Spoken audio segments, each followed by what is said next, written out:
Esta semana, en nuestra lectura del Libro de Mormón, veremos cómo los capítulos 6 al 10 de Segundo Nefi son aplicables en la actualidad. Habían pasado ya 40 años desde que salieron de Jerusalén. Jacob, como sacerdote y maestro, estaba preocupado por el bienestar de su pueblo y los reunió para hablarles de las cosas que ocurrirían en un futuro. Les leyó un fragmento de una de las profecías de Isaías. El fragmento decía que Dios usaría a los gentiles para recoger a los dispersados de la casa de Israel. Jacob les dijo que había tenido una visión. Vio que Jerusalén había sido destruida y que muchos habían sido llevados como esclavos. Pero en esa visión, Dios también le había mostrado que aquellos judíos volverían a Jerusalén pasado un tiempo. Entonces el Hijo de Dios se presentaría ante ellos, pero estos judíos lo azotarían y crucificarían. En consecuencia, los castigos de Dios vendrían sobre ellos. Serían dispersados de nuevo, perseguidos y odiados por todas las naciones. Pero Jacob también explicó que Dios les daría una segunda oportunidad. En un futuro, si estos judíos aceptaban al Hijo de Dios, serían reunidos de nuevo en sus tierras. Entonces el Hijo de Dios se presentaría ante ellos con poder y destruiría a su enemigo. Aseguró que quienes no creyeran en el Hijo de Dios serían destruidos por fuego, guerra y catástrofes naturales, y que quienes lucharan contra estos recogidos acabarían matándose entre sí. El capítulo 6 nos enseña que Dios siempre se acuerda de sus promesas y las cumple en el momento oportuno. Y también que aquellos que persigan al pueblo de Dios tendrán divisiones internas y acabarán matándose entre sí. Jacob entonces leyó otras profecías de aquel Isaías, las cuales estaban escritas en las planchas de bronce. La primera de estas profecías está en el capítulo 7. En esta profecía, Dios habló a través de Isaías a la casa de Israel. Le hizo ver que él se apartó de ellos por su mal comportamiento, pero que aquella separación no iba a ser permanente como un divorcio, sino temporal. Dios les recordó que él lo había llamado varias veces, pero que ellos no le respondieron. Y le hizo ver que él tenía poder más que suficiente para salvarlo. Entonces Isaías empezó a hablar como si fuera un siervo de Dios. Este siervo recibiría conocimiento para hablar con propiedad a la casa de Israel. Se mantendría fiel a Dios y no opondría resistencia cuando le arrancaran la barba y le escupieran. Dios estaría con él y le ayudaría a vencer a su enemigo.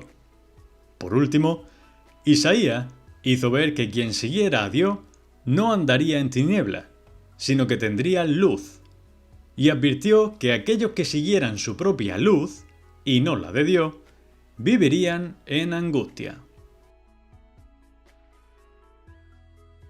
Aprendemos dos cosas del capítulo 7.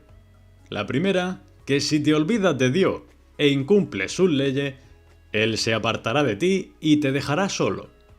Y la segunda, que confiar en Dios te ayudará a ver las cosas con más claridad que si confías solo en ti mismo. Las siguientes profecías que Jacob leyó al pueblo de Nefi están en el capítulo 8.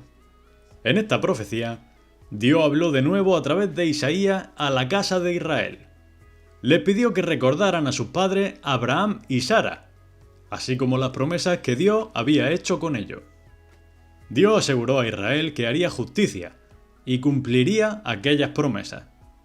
Les dijo que las cosas físicas, los cielos, la tierra y sus habitantes, dejarían de existir en algún momento, pero que las cosas espirituales, las promesas de Dios y su justicia, durarían para siempre.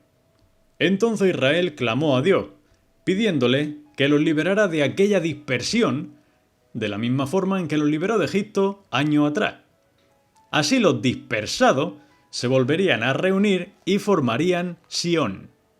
Dios respondió a Israel diciéndole que así lo haría, que ellos eran su pueblo y él los liberaría. Entonces Isaías se dirigió a los judíos que habían sufrido los castigos de Dios. Lamentó que no hubiera entre ellos ninguno capaz de guiar a Jerusalén, pero profetizó que habría 2 hombres que sí podrían hacerlo. Estos 2 hombres actuarían en nombre de Dios y tendrían su poder. Por último, Dios aseguró a Israel que quitaría todos sus castigos de ellos y los pondría sobre aquellos que hubieran tratado mal a su pueblo. Lo que aprendemos del capítulo 8 es que las cosas que de verdad importan son las que duran para siempre, y no las temporales. Y que si pide a Dios que te libere, Él lo hará. Jacob se dirigió entonces al pueblo. Les dijo que le había leído aquellas profecías para que conocieran las promesas de Dios y supieran que en un futuro la casa de Israel sería reunida de nuevo. Les dijo también que el Hijo de Dios se presentaría a los judíos en Jerusalén y que era necesario que Él muriera sacrificándose por todo, para que todos quedaran en deuda con Él. Jacob explicó que al igual que todos iban a morir, también todos resucitarían, que era necesario que aquel sacrificio redentor, ese pago de la deuda, fuera hecho por alguien que tuviera un poder infinito, y que si no fuera así, todos estarían condenados a morir y no levantarse nunca más de la tumba.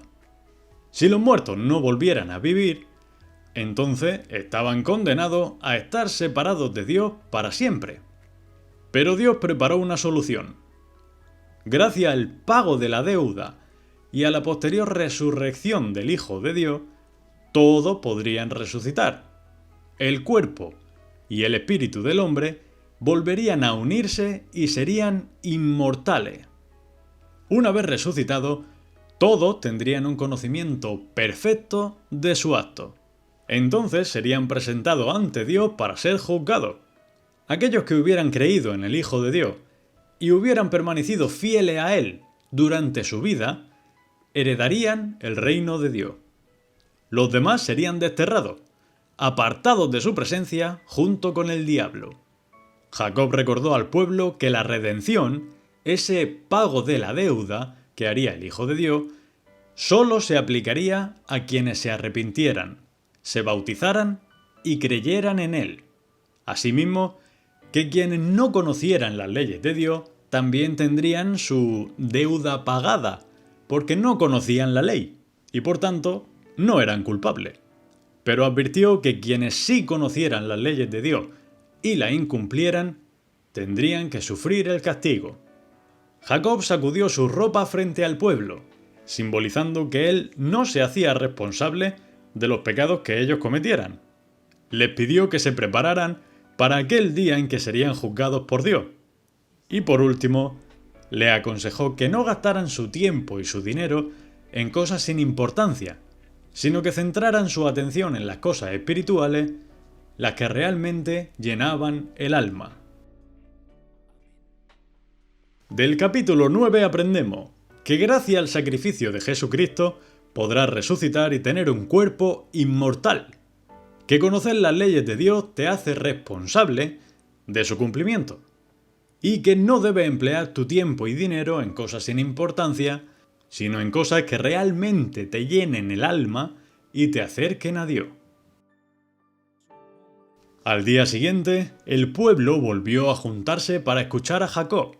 Les mostró que ellos eran una rama que fue arrancada de Israel y que sus futuros descendientes serían fieles a Dios, haciendo que aquella rama fuese una rama justa de Israel. Jacob les dijo que muchos de sus descendientes morirían, pero que Dios tendría misericordia de ellos y que en un momento futuro sus descendientes recibirían algo que le haría recordar a su Redentor. Les dijo que aquel Redentor, aquel Hijo de Dios que pagaría la deuda por ello, se llamaría Cristo. Que este Cristo se presentaría a los judíos, pero ellos lo crucificarían. Jacob declaró que los judíos eran la única nación capaz de crucificar a su propio Dios. Por haber rechazado a este Cristo, los judíos serían perseguidos y esparcidos por todas las naciones. Pero Dios le había hecho una promesa. Cuando volvieran a creer en Él, serían recogidos de su dispersión, con la ayuda de los gentiles, y llevados de nuevo a su tierra. Jacob dijo al pueblo que aquella tierra a la que habían sido llevados sería una herencia para ellos, aunque los gentiles también vivirían en ella, que sería una tierra de libertad, en la que no gobernaría ningún rey, y que sería protegida del resto de naciones. Jacob entonces mencionó que al igual que ellos habían sido llevados por Dios hasta aquella tierra, también otros habían sido sacados de Israel y guiados por él a otras islas del mar, y que Dios se acordaba de todo aquello dispersado. Por último, Jacob recordó al pueblo algo que su padre Ley le había enseñado años atrás, que eran libres de escoger si seguir a Dios o al diablo, aunque su deseo era que siguieran a Dios para que se salvaran.